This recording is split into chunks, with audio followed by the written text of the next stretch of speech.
By utilising the BIM360 Issues add-on within Navisworks, we can open up files direct from the coordination space within BIM360. Selecting the BIM360 Coordination tab, we can then choose the Coordination Space tool. This will allow us to access content directly from BIM360. Selecting our project, it will directly load the coordination space. Here I'm going to load the mechanical model and the structural model into my Navisworks environment. Selecting the Open button to load both of these files into my working environment. Once these files are loaded, I can use standard Navisworks clash detection functionality to find clashes between my models. I'm going to create a selection set for the steel versus the concrete slab. Selecting the columns in the model will automatically highlight these and show me where they are within the selection tree.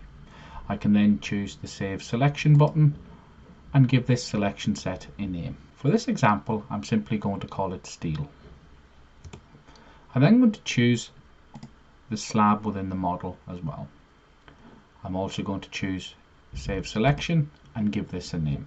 Once the selection sets are created, I can now run the clash detection feature. Here I'm going to create a new test, give this a name, and within the test I'm going to choose my selection sets. I'm going to select steel as selection set A and slab as selection set B. For this test I'm going to run with a hard type clash detection and a tolerance of 10 mm. Selecting the Run Test button will run the test. As you see, I found 17 clashes between the steel and the concrete slab. Once I've defined a clash, I can then go to the BIM360 Coordination tab and choose the Issues panel.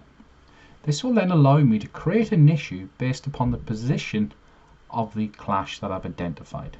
Selecting the Create Issue button, positioning the pin within the model view, then creating the issue as required. When defining the issue, I can create who I'm assigning it to, choose a due date, also define location, owner, root cause and description if known. Once I've defined the issue, select the Create button to complete the process.